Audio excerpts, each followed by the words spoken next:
हाल कार्यान्वयन रहेको 900 मेगावाट क्षमताको अरुण तेस्रो जलविद्युत आयोजनालाई मैले सिधै सहजीकरण गरिरहेको छु भने 1063 मेगावाट क्षमताको माथिल्लो अरुण आयोजनालाई लगानी जुटाउने कार्य अन्तिम चरणमा पुगेको छ। आउँदो 2 देखि 3 महिनाभित्र टेस्टिङ कमिसनिङ भइरहेका थप आयोजनाहरूबाट करिब 564 मेगावाट उत्पादन थप हुनेछ। हालसम्म 9164 मेगावाटका जलविद्युत आयोजनाको निजी क्षेत्रसँग विद्युत खरिद सम्झौता सम्पन्न भएको छ, जसमध्ये यस वर्ष मात्र करिब 2200 मेगावाट बराबरको विद्युत खरिद सम्झौता सम्पन्न भएको छ।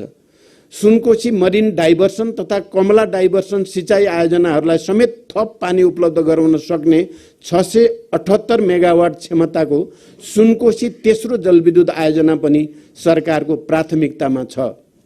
राष्ट्रिय गौरव र रूपान्तरणकारी आयोजनाहरू अब एआई जडित ड्रोन प्रविधिबाट नियमित अनुगमन गर्ने प्रणाली जडान गरिँदैछ। प्रधानमन्त्री कार्यालयमा रहेको एक्सन रुमबाट यस्ता आयोजनाहरूको नियमित अनुगमन गर्न मैले सुरु गरिसकेको छु। आज म यो सम्बोधनबाट देशवासी सामु स्वीकार गर्दछु कि सरकार असफल त भएन, तर मेरो आफ्नै हुटहुटी अनुसारको परिणाम पनि आएको छैन। म बनिसकेका पूर्वाधारको जस खोसाखोस गर्न छाडेर सम्पन्न हुन बाँकी पूर्वाधारको चिन्तामा छु। देश कति बन्यो भन्ने होइन, कति बन्न सक्थ्यो भन्ने आत्मसमीक्षामा छु। यही चिन्ता र आत्मसमीक्षाका साथ म सार्वजनिक घोषणा गर्दछु, अब सरकारको कार्यशैली बदलिनेछ। केही पूर्व निर्धारित र अपरिहार्य बाहेक म बाहिरका कुनै कार्यक्रममा नगई नयाँ नीति तथा कार्यक्रम र बजेटको तयारी एवं विकास र सुशासनमा रहेका समस्या समाधान गर्न लाग्ने निष्कर्षमा छु। सरकारको कार्यशैली बदल्न यो एउटा प्रस्थान बिन्दु हुनेछ। यही साता म प्रधानमन्त्री कार्यालयको संरचनात्मक परिवर्तन गर्दैछु। सिङ्गो राज्यका लागि यो एउटा सङ्केत र सन्देश हुनेछ। पूर्वाधार विकासमा जताततै समस्या देखिएका छन्। रुख कटानीको प्रक्रिया अत्यन्त जटिल छ। वनको भोगाधिकार र जग्गा प्राप्तिमा त्यस्तै जटिलता छन्। नागरिकको जग्गा प्राप्तिमा पनि थुप्रै समस्या छन्। अब म एउटा कामलाई बेग्ला बेग्लै डालोमा राख्ने अनि समस्याको जरो छाडेर हाँगा छिमोल्ने गल्ती गर्दिन। बरु कार्यतालिका र समय तालिका नै बनाएर र सबै सरकारवालाहरूलाई एक ठाउँमा राखेर समग्र पूर्वाधार विकासका कानुनी, नीतिगत र प्रक्रियागत जटिलताको दीर्घकालीन हल खोज्नेछु। एकले अर्कोलाई देखाएर देशको विकास अवरुद्ध गर्ने प्रवृत्ति अन्त्य गर्नुपर्दछ। पूर्वाधार विकासलाई आवश्यक परे सङ्कटकाल नै घोषणा गरेर भए पनि उच्च प्राथमिकता दिनुपर्छ भन्ने मेरो विश्वास छ। यस वर्ष 776.61 किलोमिटर कालोपत्रे सडक निर्माण भएको छ भने 587.5 किलोमिटर ग्राभेल सडक निर्माण भएको छ। यसै अवधिमा 181.29 किलोमिटर नयाँ ट्र्याक खोलिएको छ। थप 1,62,000 सुरक्षित आवास निर्माण गरी लाभग्राहीलाई उपलब्ध गराइएको छ। यो आँकडाले अघिल्ला वर्षहरूभन्दा प्रगति त देखाउँछ, तर म यसबाट पनि सन्तुष्ट छैन। नारायणघाट बुटोल खण्ड वा मुगलिन पोखरा खण्डकै उदाहरण लिउँ। जनताले बाटो भत्केको व्याख्या गरिरहेको छ, जबकि बाटो त बनिरहेको छ। समयमा आयोजनाहरू पुरा नहुँदा यस्तो नकारात्मक भाष्य मात्र बनेको छैन, लागत बढेको छ। जनताले ठुलो शास्ति खेप्नु परेको छ। अब पूर्वाधारमा कम्तीमा 2 शिफ्टको प्रत्याभूति हुने र सकेसम्म ब्यारेक मोडेलमा लैजाने गरी मैले नीतिगत र व्यवहारिक छलफल गरिरहेको छु। 80 को दशक तीव्र विकासको दशक भन्ने सङ्कल्पसँगै पूर्वाधारमा देशले नयाँ ढङ्गले फड्को मार्नै पर्दछ। सरकार गठनसँगै मेरो प्रतिबद्धता थियो, म सार्वभौम संसद र जनता बीच केवल भाषण र आश्वासन होइन, रिपोर्ट कार्डका साथ उपस्थित हुनेछु। आज नागरिक सामु प्रत्यक्ष रूपमै वार्षिक रिपोर्ट पेश गर्दा गर्दै म प्रतिरक्षात्मक छैन, किनकि समष्टिगत आर्थिक परिसूचकहरू सकारात्मक छन्। 1 वर्ष अघि जम्मा 3 महिनाको आयात धान्न सक्ने सामर्थ्य सहित दिवालिया बन्ने त्रासमा बाँचेको देशसँग अहिले विदेशी मुद्राको सञ्चिति इतिहासकै उच्च छ। यही असारदेखिको 4 महिनाकै अवधिमा यस्तो सञ्चिति 157 अरब रुपियाँले बढेको छ। सधैँ घाटामा रहने सार्वजनिक संस्थान नाफामा जान थालेका छन्। नेपाल वायु सेवा निगमको तिर्नुपर्ने दायित्व कम हुँदै गएको छ। नेपाल आयल निगम र नेपाल विद्युत प्राधिकरण नाफामा गएका छन्। अर्थतन्त्रका चारै क्षेत्रमा अहिले आशाजनक वातावरण बनेको छ। यी तथ्याङ्कहरू सकारात्मक भए पनि आर्थिक वृद्धि दर मैले सोचेको भन्दा कम छ। म अब यसका आन्तरिक र बाह्य कारण देखाएर जिम्मेवारी नलिन चाहन्न। यसको जडमा पुगी समस्याको समाधान खोज्न मैले राजनीतिक नेतृत्व, कर्मचारी र निजी क्षेत्रलाई सँगै राखेर खुला छलफल सुरु गरिसकेको छु। 2 अङ्कको आर्थिक वृद्धिको लक्ष्य नराखी अनि त्यसका लागि नीतिगत, कानुनी र प्रक्रियागत सुधारका साथै बहुपक्षीय तयारी नगरी देशको विकास सम्भव छैन। यस वर्ष उपभोक्ता मूल्य वृद्धि दर गत वर्षभन्दा 2.7% कम भएको छ। यो पक्कै उपलब्धि हो, तर यसमा सन्तुष्ट भएर राष्ट्र बन्दैन। उपभोक्ता मूल्य वृद्धि दरलाई आम जनताले महसुस गर्ने गरी कम गर्न सरकारी नीति र प्रशासनिक क्षमताको सुधार अब हाम्रो प्राथमिकतामा छ। बैंक तथा वित्तीय क्षेत्र र मौद्रिक नीतिमा गरिएका सुधारका कारण बैंकहरूको आधार ब्याज दर एकल अङ्कमा पुगेको छ भने ऋणको ब्याज दर पनि घटेको छ। यसबाट उत्पादन लागत घटेर उपभोक्ता मूल्यमा समेत सकारात्मक प्रभाव पर्ने निश्चित छ। भुक्तानी सन्तुलन झन्डै 150 अरब रुपियाँले सकारात्मक रहनु र विगत कैयौं वर्षदेखि घाटामा रहेका चालु खाता समेत नाफामा रहनु सरकारको अर्को गन्न सकिने उपलब्धि हो। पुँजी बजार र बीमा क्षेत्रमा मात्रात्मक सुधार त भएको छ, तर अपेक्षित सुधार नहुँदा हामी चिन्तित छौं र सुधारका लागि गम्भीर गृह कार्यमा छौं। व्यापार घाटामा कमी आएको छ, तर निर्यात नबढिकन आयात मात्र घटेर कम भएको व्यापार घाटा दिगो हुँदैन भन्ने वास्तविकता म यहाँहरूलाई लुकाउन चाहन्न। समस्याहरूलाई जनतासँग लुकाएर देश अगाडि बढ्नै सक्दैन। आन्तरिक उत्पादनसँगै निर्यात पनि बढाउने गरी उत्पादन परिमाण वृद्धि गर्न आवश्यक पहल हामी लिनेछौँ। विप्रेषण आप्रवाहमा 26% वृद्धि भएको छ।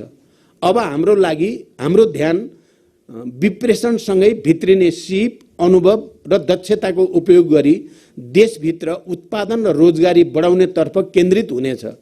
म सबै आर्थिक र कूटनीतिक नियोगहरूलाई लगानी र पर्यटनमा परिणाममुखी परिचालनका लागि आह्वान गर्दछु र कार्यक्षमता कमजोर भएका राजदूत र नियोग प्रमुखहरूलाई फिर्ता बोलाउने तयारी हामी गर्दैछौँ। सरकारका नीतिले मात्र होइन, सरकारले गर्ने खर्चले अर्थतन्त्रलाई गतिशील बनाउँछ। विगत केही वर्षदेखि नै कमजोर रहेको हाम्रो पुँजीगत खर्च गर्ने क्षमतामा निर्णायक हस्तक्षेप र सुधार गर्न अब ढिला भइसकेको छ। बजेट निर्माणको परम्परागत तरिकाले न प्राथमिकतापूर्ण योजनाहरूमा बजेट विनियोजन हुन सक्यो, न खर्चको सही आकलन नै हुन सक्यो। यसको प्रत्यक्ष असर पुँजीगत खर्चमा परि समग्र आर्थिक क्षेत्र नै प्रभावित भइ नै रह्यो। त्यसैले म नीति, योजना र बजेट निर्माणको परिपाटी नै परिवर्तन गर्ने तयारीमा छु। सरकारको नीति तथा कार्यक्रम र बजेटलाई परम्परागत धारबाट भिन्न बनाउनै पर्दछ। आगामी वर्षको नीति तथा कार्यक्रम र बजेट निर्माणमा जनप्रतिनिधि र आम नागरिकको समेत पर्याप्त सुझाव लिने गरी बजेटका सिद्धान्त र प्राथमिकता सकेसम्म फागुनमै पेश गर्ने हाम्रो तयारी छ। त्यसमा प्राप्त सुझाव समेत समेटी नीति तथा कार्यक्रम र त्यसकै आधारमा बजेटलाई अन्तिम रूप दिने गृह कार्यमा म छु। यसबाट नीति तथा कार्यक्रम र बजेटमा सबैको सहभागिता र अपनत्व स्थापित भई कार्यान्वयन पनि सहज हुने मेरो विश्वास छ। यो 1 वर्षको अवधिमा 292 अरब 51 करोड रुपियाँ बराबरको लगानी स्वीकृत भएको छ। अघिल्ला वर्षहरूसँग तुलना गरेर यसलाई उत्साहजनक मान्ने पक्षमा म छैन। देशभित्र लगानी प्रवर्धन र व्यावसायिक वातावरण सुधार गर्न हामीले धेरै काम गर्न बाँकी छ। आगामी वैशाखमा लगानी सम्मेलन अगाडि नै आवश्यक कानुनी र व्यावहारिक सुधार गर्न मैले सरकारवाला निकायहरूलाई क्रियाशील बनाइसकेको छु। यसै आर्थिक वर्षभित्र नेपालको क्रेडिट रेटिङ सम्पन्न हुनेछ। उद्योग दर्तालाई सहजीकरण गर्न सञ्चालनमा रहेको एकद्वार प्रणालीलाई 1 महिनाभित्र साँच्चीकै एकद्वार बनाइँदैछ। यसमा संलग्न निकायका कर्मचारी र पदाधिकारीलाई आवश्यक सम्पूर्ण अधिकार प्रत्यायोजन गरिँदैछ। चाहिने अधिकार नदिने निकाय र पदाधिकारीलाई जिम्मेवार बनाइँदैछ। लगानी बोर्डको कार्यालयलाई अधिकार प्रत्यायोजन गरेर समन्वयकर्ता भन्दा कार्यमूलक बनाइँदैछ। लगानी बोर्डको अब बस्ने पहिलो बैठकबाट नै कानुन बमोजिम यस्तो अधिकार प्रत्यायोजन गरिँदैछ। यो वर्ष पर्यटकको संख्या उल्लेखनीय रूपमा बढेको छ, लगभग रेकर्डकै रूपमा। अहिले सुन्दा अपत्यारिलो लाग्ला, तर क्षेत्रगत तयारी र योजनाबाट अर्को वर्ष हामी पर्यटकको संख्या झन्डै दोब्बर बनाउँछौँ भन्ने मेरो विश्वास छ। लुम्बिनी वरपरको 8 वर्ग किलोमिटरको ग्रेटर लुम्बिनी परियोजना अगाडि बढ्दैछ।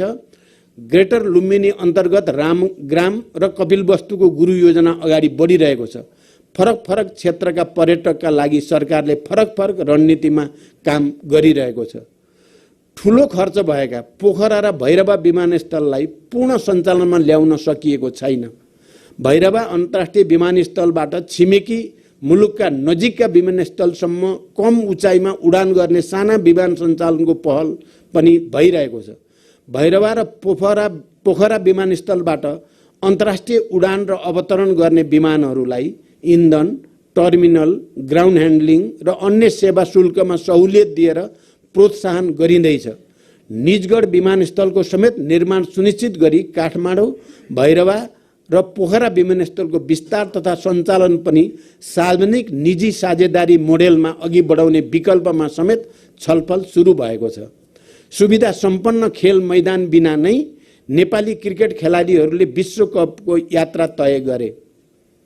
विश्वकपको तयारीमा कुनै कसर बाँकी राखिने छैन। यो सफलतासँगै अब देशमा खेल पर्यटनको ठूलो आधार तयार भएको छ। त्यसका लागि हामीले पूर्वाधारमा ध्यान केन्द्रित गरेका छौँ। कीर्तिपुर रङ्गशालालाई पीपीपी मोडेलमा विस्तार गरिँदैछ भने मूलपानी, विराटनगर र कैलालीको फाप्ला क्रिकेट रङ्गशालालाई राष्ट्रिय गौरवको आयोजनाको रूपमा निर्माण गरिँदैछ। चितवनको गौतम बुद्ध क्रिकेट रङ्गशालालाई पनि राष्ट्रिय गौरवकै आयोजनाको रूपमा 3 तहकै सरकारको समन्वयमा अगाडि बढाइँदैछ। सरकारले देशको गौरव बढाउने युवा क्रिकेट खेलाडी, प्रशिक्षक र व्यवस्थापन टिमलाई सम्मानसहित पुरस्कृत गरेको छ। दक्षिणी एसियाली र एसियाली खेलकुद प्रतियोगितामा पदक प्राप्त गर्ने 252 खेलाडीलाई मासिक भत्ता पनि उपलब्ध गराइएको छ। यी प्रोत्साहनसँगै सरकारको ध्यान पूर्वाधार निर्माणमै केन्द्रित छ। ग्रासरुटबाट नै खेलाडी, खेलकुद र खेल पूर्वाधारको विकास गरी खेल पर्यटनको ठूलो सम्भावना हासिल गर्न सरकारले कुनै कसर छाड्ने छैन। म अब दलहरू, नागरिक समाज र राज्यका सबै निकायलाई समेत क्रमभङ्गताको अपिल गर्न चाहन्छु। अब शीर्ष बैठकहरू सत्ताको वितरण गर्न होइन, विश्वविद्यालयहरू सुधार्न, परराष्ट्र नीतिमा राष्ट्रको एउटै धारणा बनाउन, रोजगारी सृजना गर्न र लगानीका लागि राष्ट्रको छवि सुधार्न बस्नेछन्। मैले त्रिभुवन विश्वविद्यालयको दीक्षान्त समारोहमा घोषणा गरिसकेको छु। अब विश्वविद्यालयहरूमा राजनीतिक भागभण्डा हुने छैन। संसारको कुनै पनि कुनामा रहेका योग्य नेपालीले विश्वविद्यालय सुधारको प्रष्ट र इमान्दार खाका सहित उपकुलपतिमा दाबी गर्न सक्नेछन्। अब मेरिटोक्रेसी सुरु हुनेछ। त्रिभुवन विश्वविद्यालय त्यसको प्रस्थान बिन्दु बन्नेछ। नेपालका विश्वविद्यालयहरू रित्तिँदै जाने, युवा जनशक्तिसँगै पुँजी पनि पलायन हुने डरलाग्दो अवस्था अन्त्य गर्न तथा शिक्षामा गुणस्तरीय र प्रतिस्पर्धी जनशक्ति देशभित्रै उत्पादन गर्न बहुआयामिक कदम चालिँदैछ। विद्यालय शिक्षालाई प्रभावकारी बनाउन अति जरुरी, तर 7 वर्षदेखि कसैले हिम्मत नगरेको शिक्षा विधेयक मैले संसदमा पेश गरेँ। त्यसका कमी कमजोरी सच्याई छिटै पारित गर्न म प्रतिबद्ध छु। विद्यालयलाई राजनीतिक क्रीडास्थल बनाउन हुँदैन भन्ने हाम्रो निष्कर्ष छ। यसमा म आम शिक्षक, राजनीतिक दल र अन्य सरकारवालाको साथ चाहन्छु। भर्ना अगावै सबै विद्यार्थीको हातमा पाठ्यपुस्तक पुर्याउन सफल भएसँगै अब यसै शैक्षिक वर्षभित्र शिक्षक विद्यार्थी अनुपातमा सुधार गरिँदैछ।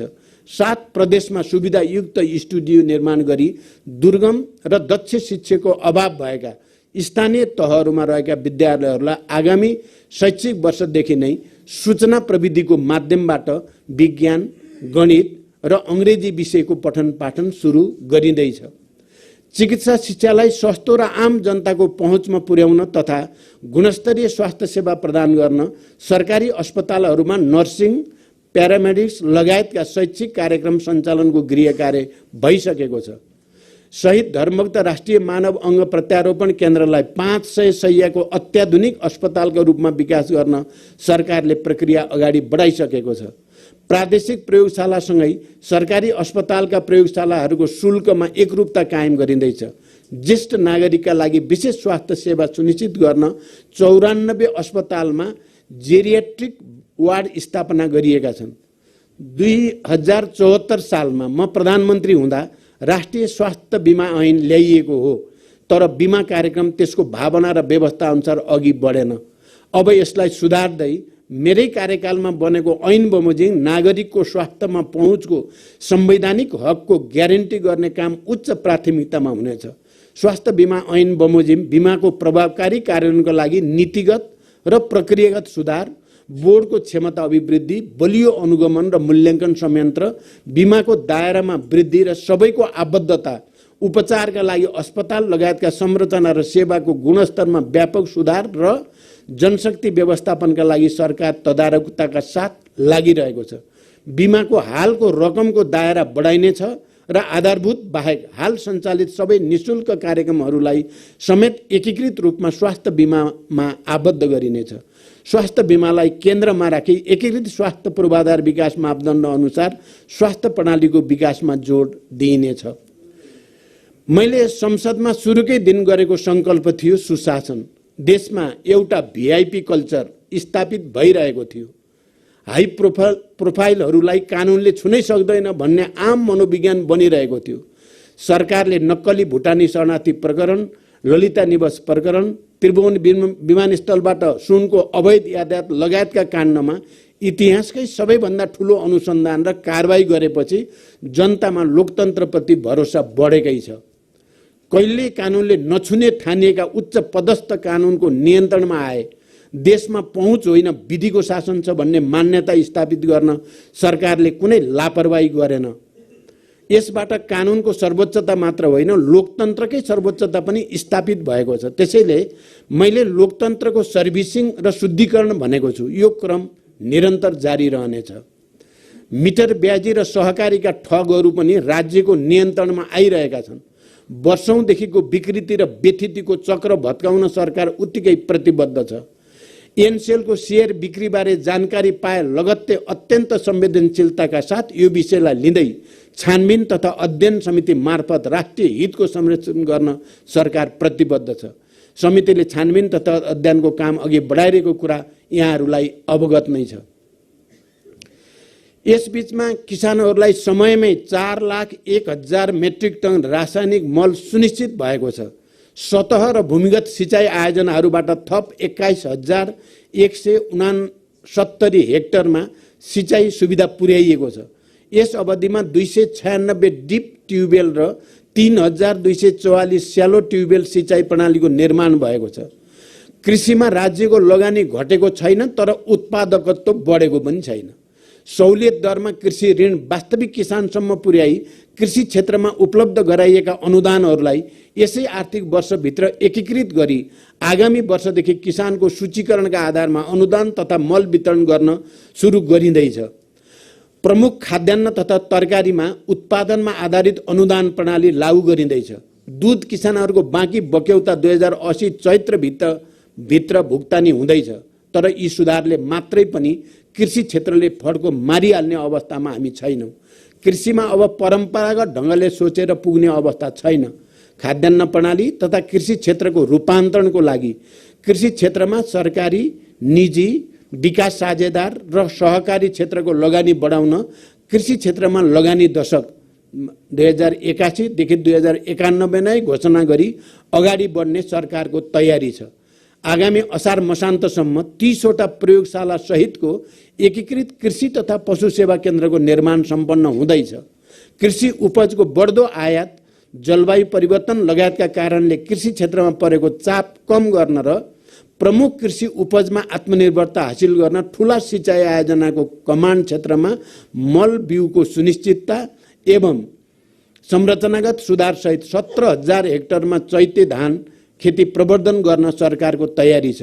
कृषि उत्पादनको प्रमुख आधार सिँचाइको विस्तार गर्न समग्र तराई क्षेत्र सिंचित हुने गरी नहर प्रणाली विकास गर्ने कार्य प्रारम्भ गरिँदैछ। सरकारी कार्यालयहरूबाट हुने सेवा वितरणलाई सूचना प्रविधिमा आधारित बनाइँदैछ।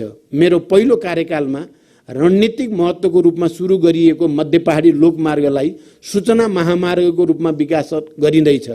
यसै क्रममा कोशी प्रदेशका सबै जिल्लामा अप्टिकल फाइबर बिछ्याउने काम सम्पन्न भएको छ।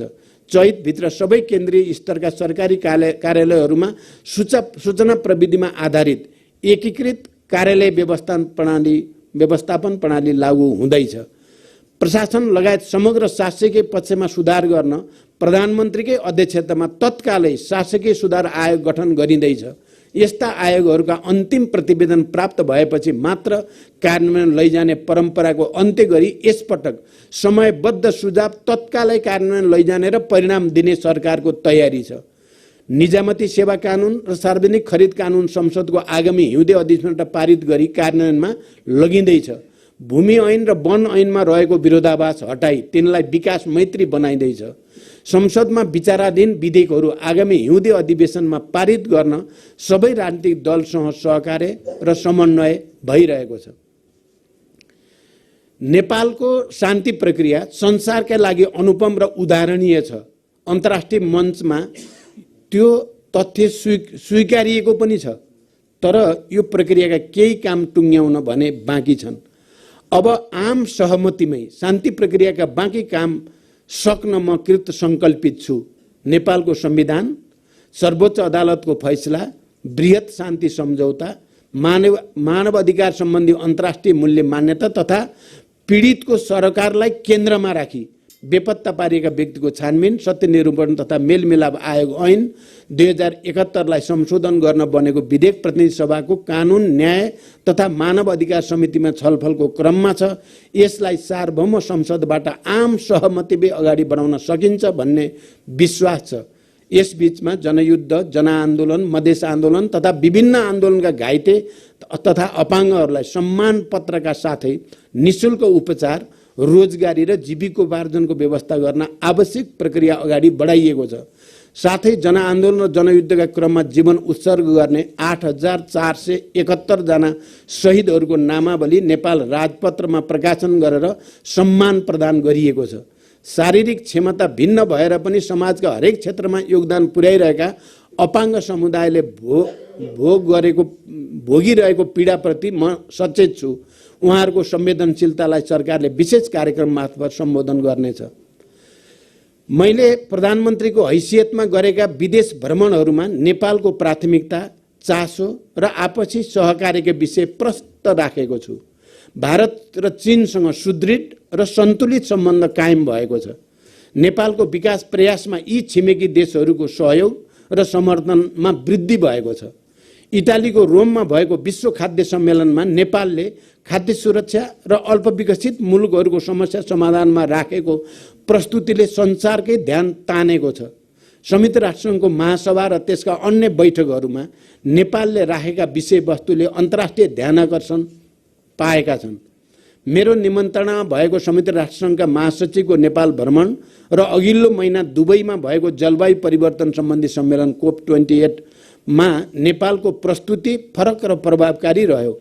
यस्तो सम्मेलनमा पहिलो पटक छुट्टै साइडलाइन बैठक आयोजना गरी नेपालले सन्देश दियो। अब जलवायु सङ्कटबाट प्रभावित पर्वतीय देशहरूको आवाजलाई नेपालले नेतृत्व गर्नेछ र COP28 का उपलब्धिको रक्षा र विकास गर्नेछ।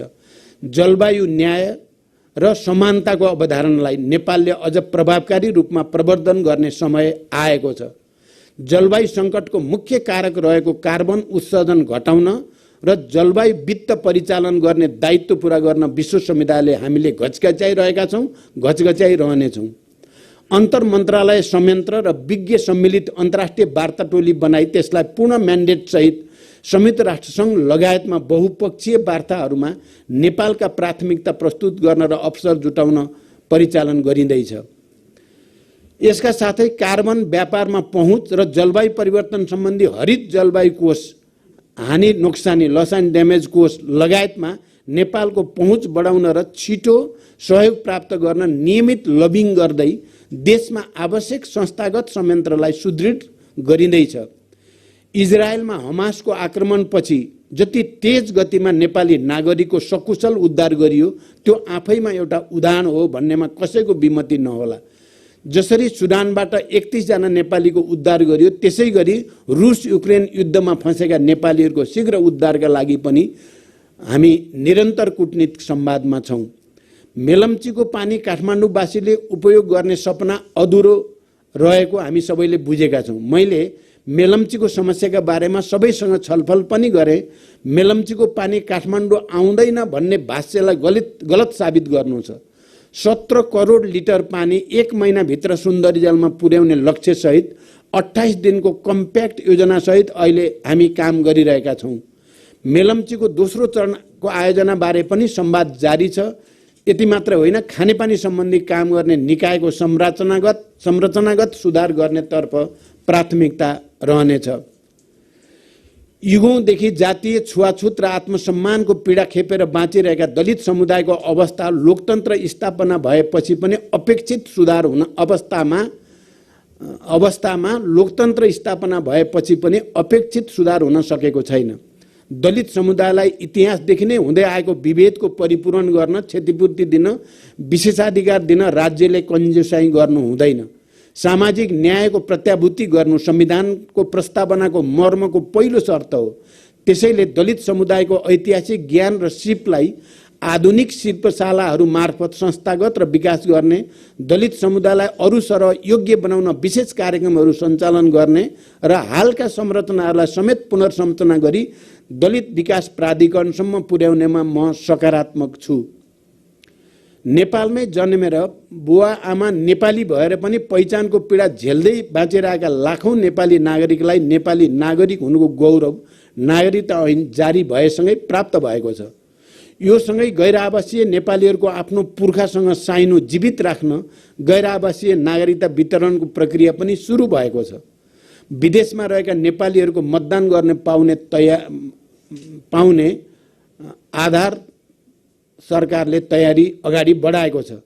नागरिक जहाँ जहाँ राज्यसँग ठोकिन्छन् ती सबै बिन्दुमा शासकीय सुधार हाम्रो प्रतिबद्धता हो।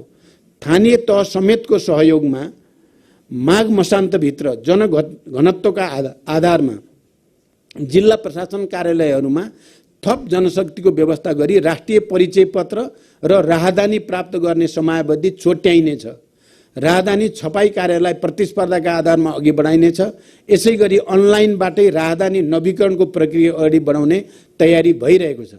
वैदेशिक रोजगारीलाई मर्यादित सुरक्षित बनाउने दिशामा सरकार गठनसँगै केही महत्त्वपूर्ण निर्णय गरिएको यहाँहरूलाई अवगत नै छ। यसबीचमा श्रम स्वीकृति र पुनः श्रम स्वीकृति कार्यलाई पूर्ण रूपमा अनलाइन गरियो। 2 वर्षे सीमालाई परिमार्जन गरी करार अवधि बमोजिम नै श्रम स्वीकृति दिने व्यवस्था भयो। विदेश स्थित नियोगबाटै पुनः श्रम स्वीकृति प्रदान गर्ने व्यवस्थादेखि टेलिमेडिसिन सेवासम्म उपलब्ध गराइयो। वैदेशिक रोजगारीका क्रममा हुने ठगी नियन्त्रण एवं राहत तथा उद्धार कार्यलाई प्रभावकारी बनाउन मार्शल टिम, शीघ्र प्रत्युत्तर टोली, 24 घण्टा गुनासो सुन्ने गरी श्रम कल सेन्टर सञ्चालनमा ल्याइयो। यसले वैदेशिक रोजगारमा जाने नागरिकलाई अलिकति सजिलो पक्कै बनाएको छ। तर हामीले प्रक्रियागत गाँठा फुकाएर मात्रै खुसी हुने अवस्था छैन। विप्रेसनको सदुपयोग र फर्केपछि सिपको सदुपयोग सहितको गुणस्तरीय जीवनका लागि धेरै काम गर्न बाँकी छ, जुन अब हाम्रो प्राथमिकतामा छ। देशभित्र श्रमिकहरूको न्यूनतम ज्याला वृद्धि गरी रु 17,350 पुर्याइएको छ। वैदेशिक रोजगारमा गएका, विदेशमा स्वरोजगार रहेका वा स्वदेशभित्रै अनौपचारिक क्षेत्र र स्वरोजगारमा रहेका समेत गरी 9,50,000 व्यक्ति योगदानमा आधारित सामाजिक सुरक्षा कोषमा समाहित भएका छन्। वैदेशिक रोजगारीमा जानेलाई ब्याङ्कसँग जोड्न नसक्दा मिटर ब्याज र चर्को ब्याजको शिकार हुनु परेको। त्यसैले वैदेशिक रोजगारीको प्रक्रियालाई पूर्णतः अनलाइन गरी बैंकिङ प्रणालीसँग जोडिँदैछ। यसै वर्षको चैतभित्र सरकारी कार्यालय, संस्थान र प्रतिष्ठानहरूमा कार्यरत करार र ज्यालादारी कर्मचारीहरूलाई सामाजिक सुरक्षा कोषमा आबद्ध गरिँदैछ। कम्पनी रजिस्ट्रारको कार्यालयलाई पूर्ण स्वचालित प्रणालीमा लगिँदैछ।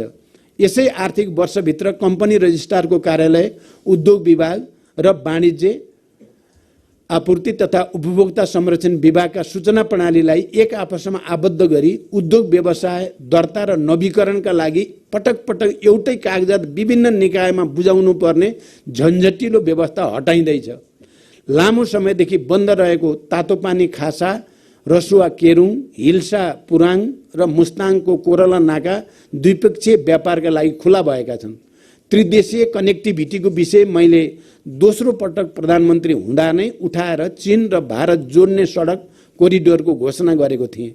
अहिले महाकाली कोरिडोरको काम द्रुत गतिमा अघि बढेको छ। ताक्लाकोट जोड्ने दिपायल खुटिया सडकका लागि बजेट सुनिश्चित भएको छ। दोधारा चाँदनी सुक्खा बन्दरगाह निर्माणका लागि भारत सरकारको आर्थिक तथा प्राविधिक सहयोगमा निर्माण गर्ने गरी समझदारी पत्रमा हस्ताक्षर भई संरचना निर्माणको कार्य प्रारम्भ भएको छ। नेपालगञ्ज स्थित एकीकृत जाँच चौकी सञ्चालनमा आएको र विराटनगर स्थित एकीकृत जाँच चौकी आइसिपीमा रेलवे कार्यको सुरुवात भएको छ। जाजरकोट रुकुम भूकम्पपछि खोज र उद्धारमा सरकारले लिएको तदारुकताले पनि राज्यप्रति जनताको भरोसा बढाएको छ। भूकम्पका कारण आवास क्षति भई बसोबास गर्न योग्य नरहेका घर परिवारलाई अस्थायी आवास निर्माणका लागि प्रति परिवार रु 50,000 दिने निर्णय गरी 2 अरब 26 करोड निकासी गरियो।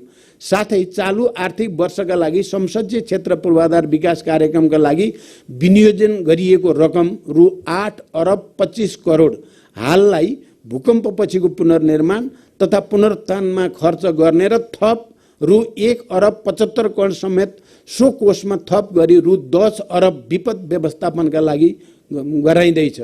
अब 1 महिनाभित्र अस्थायी पुनर्निर्माणको काम सम्पन्न गरिसकिनेछ। संघीय र प्रादेशिक तहमा गरी देशभर कुल 3523 जनरल शय्या गरिब तथा विपन्न नागरिकको लागि निःशुल्क उपलब्ध गराइएको छ। सरकारले प्रदान गर्दै आएका अत्यावश्यक औषधिहरूलाई राज्यका तर्फबाट नै उत्पादन गरी औषधिमा आत्मनिर्भर बन्न नेपाल औषधि लिमिटेड मार्फत पहिलो चरणमा 20 प्रकारका औषधि उत्पादनका लागि पूर्व तयारी गरिएको छ। हेलो सरकारको कार्यकक्ष व्यवस्थित र प्रविधि सम्पन्न बनाई गुनासो सुनवाई कार्य 24 घण्टा सुरु गरिएको छ। मिटर ब्याज, लघु वित्त र सहकारी पीडितहरूलाई न्यायका लागि सरकारले सक्रियता लिएको छ। सरकारले लाखौं भूमिहीन, सुकुम्बासी, अव्यवस्थित बसोबासी र सोबासीहरूको समस्या समाधान गर्न एकसाथ जग्गा धनी प्रमाणपत्र दिने तयारीमा छ। हालसम्म करिब 10 लाख भूमिहीनको लगत सङ्कलन भइसकेको छ। जग्गा वितरणका लागि 41,000 हेक्टर जग्गा वितरणको नाप नक्सान गरिएको छ। साथै कानुनी जटिलता फुकाउन वन ऐन र भूमि ऐन संशोधन तथा राजस्वमा 50% छुटको निर्णय तत्काल गरिँदैछ। हरेक वर्ष राष्ट्रिय पर्वकै जस्तो पुरानो समयमा पुरानै माग लिएर उखु किसानले आन्दोलन गर्नुपर्ने विडम्बनापूर्ण अवस्थाको अब अन्त्य भएको छ। उखु उत्पादक कृषकहरूलाई प्रति क्विन्टल रु 70 अनुदान पाउने गरी उखुको खरिद मूल्य रु 635 प्रति क्विन्टल तोकिएको छ।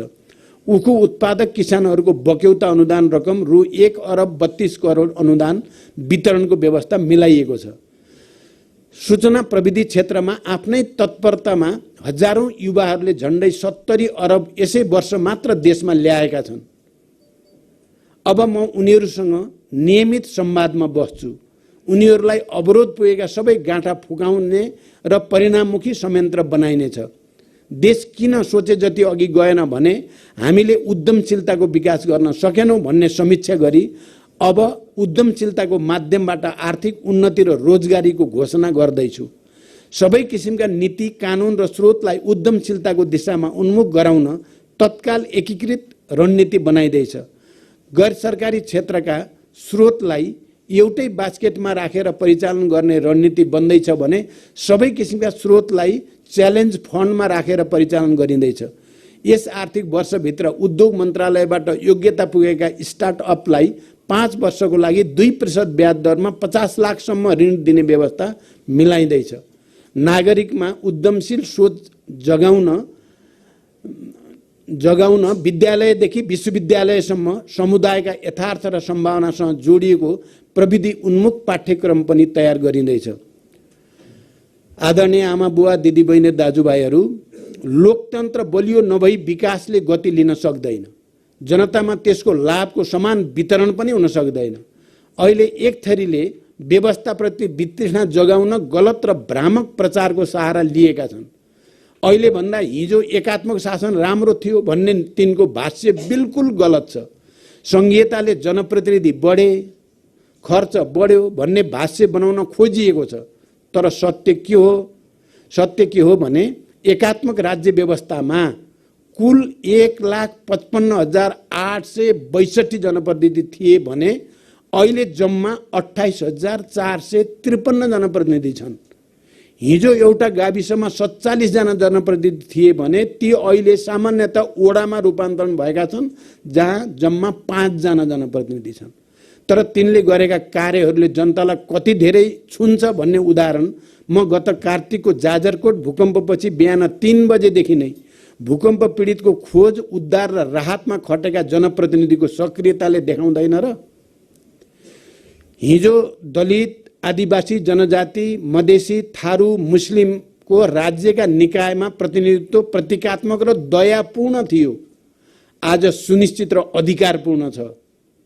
हिजो महिला अधिकार र प्रतिनिधित्व राज्यको एजेन्डामै थिएन। आज संविधानले नै केन्द्र र प्रदेशमा 33% अनि स्थानीय तहमा 40% सुनिश्चित गरेको छ। हिजो न्याय माग्न डराउनु पर्ने सीमान्त वर्ग र वर्ण आज आफै न्याय दिने ठाउँमा पुगेका छन्। सामाजिक न्यायका दृष्टिले के यो ठुलो परिवर्तन होइन? ज्येष्ठ नागरिक, एकल महिला, अपाङ्गता भएका व्यक्तिले अहिले पाइरहेको भत्ता सामाजिक सुरक्षाका हिसाबले ठुलो उपलब्धि होइन? प्रति व्यक्ति आय, विदेशी मुद्रा सञ्चिति, विद्युत उत्पादन, सडकको पहुँच, साक्षरता, औसत आयु, खानेपानी र सरसफाइमा हिजो अवस्था के थियो र आज के छ? हामी आफैले भोगेर आएको त्यो स्थिति र अहिलेको परिस्थिति के छ? म केवल यति सोध्न चाहन्छु, लोकतन्त्रले जगाएको सामाजिक चेतना र रूपान्तरण लोकतन्त्रकै विरुद्ध प्रयोग गर्ने धृष्टता देशकै लागि घातक छैन र? म प्रदेशलाई बलियो बनाएर लैजानुपर्छ भन्ने पक्षमा दृढ छु। पछिल्लो समय प्रदेश मुख्यमन्त्रीहरूको असन्तोष मैले सुनेको छु र बुझेको पनि छु। म आज यही सम्बोधनबाट उहाँहरूलाई विश्वास दिलाउँछु, संघीयताका सबै गाँठा निकै छिटो फुकाइँदैछन्। राष्ट्रिय समन्वय परिषदको पहिलो बैठक मैले नै डाकेको हुँ। सङ्घ, प्रदेश र स्थानीय तहको कार्य सम्पादनमा देखिएको दोहोरोपन र अस्पष्टता हटाउन कार्य विस्तृतीकरण प्रतिवेदन परिमार्जन गरिँदैछ। राष्ट्रिय सभाको संघीयता कार्यान्वयन अध्ययन तथा अनुगमन संसदीय विशेष समितिका सिफारिसहरू पनि कार्यान्वयनको चरणमा छन्। पूर्वाधार विकासमा थप गति दिन संविधान बमोजिम 3 तहका सरकार बीचको कार्यक्षेत्रमा स्पष्टता ल्याई पूर्वाधार विकासका कार्यक्रममा रहेको दोहोरो तेह्रोपन हटाइँदैछ। सरकारका तीनै तहबीच प्रशासनिक समन्वय र सहकार्यका लागि नेपाल सरकारका मुख्य सचिवको संयोजकतामा प्रदेशका प्रमुख सचिवहरू सम्मिलित प्रशासनिक समन्वय परिषदको बैठक बसेर आवश्यक काम भइरहेको छ। संघीयतालाई वास्तविक रूपमा नै कार्यान्वयन गर्न म प्रतिबद्ध र दृढ छु र यसका लागि जरुरी कानुन तुरुन्त ल्याउन म तयार छु। म आज जनतालाई साक्षी राखेर मान्य मन्त्रीहरूलाई पनि भन्न चाहन्छु, हामीलाई असफल हुने छुट छँदै छैन। कार्य सम्पादन कमजोर भएको अवस्थामा म कसैलाई माफ गर्न सक्ने अवस्था र मनस्थितिमा छैन। हामी सबै आफ्नो भूमिकामाथि न्याय गर्नै पर्ने नैतिक दबावमा छौँ। कार्यक्षमता प्रमाणित गर्न सकेनौँ भने कसैले पनि अब ठाउँ ओगटिरहनु हुँदैन, छाडिदिनु पर्दछ। यो मैले अरूलाई दिएको उपदेश मात्र होइन, आफैसँग गरेको वाचा पनि हो। देशमा सकारात्मक परिवर्तन र आशा जगाउन नसके मैले पनि पद ओगटिरहन जरुरी छैन। अन्त्यमा मलाई विश्वासको मत दिने र निरन्तर साथ दिने सबै माननीयहरू, सिङ्गो संसद, राजनीतिक दलहरूप्रति आभार प्रकट गर्दछु। गठबन्धन सरकार भन्ने बित्तिकै ठुलो तानातानी, अस्थिरता र अराजकताको चित्र आउँछ, तर म गठबन्धनका सबै घटक र नेतृत्वप्रति आभारी छु, किनकि अहिले न स्थायित्वमा कुनै प्रश्न छ, न सरकारमा कुनै तानातानी। यो 1 वर्षको साथका लागि सरकारका सबै मन्त्री, कर्मचारी, प्रशासन, नागरिक समाज, सञ्चार जगत र जनसमुदायमा म कृतज्ञता ज्ञापन गर्दछु। शान्ति प्रक्रियाका बाँकी काम टुङ्ग्याउन, संविधान कार्यान्वयनसँग जोडिएको महत्त्वपूर्ण विषय कार्यान्वयन गर्न तथा राष्ट्रिय महत्त्वका अन्य विषयहरूमा सहकार्यका लागि प्रमुख प्रतिपक्ष लगायत अन्य राजनीतिक दलसँग संवाद र समझदारीका लागि म निरन्तर प्रयत्नशील रहेको छु। आजसम्मका सबै ऊर्जा र अनुभव खन्याएर म एकपटक राष्ट्र निर्माणमा निर्णायक रूपमा होमिन तत्पर र प्रतिबद्ध छु। त्यसमा म समस्त देशवासीको साथ र सहयोग चाहन्छु। हामी मिलेर यो देश बनाउन सक्छौं र बनाउँछौं। यो प्राचीन देशले आफ्नो इतिहासको नयाँ र शानदार अध्याय लेख्नै बाँकी छ, जुन हामी मिलेर लेख्नेछौं। धन्यवाद।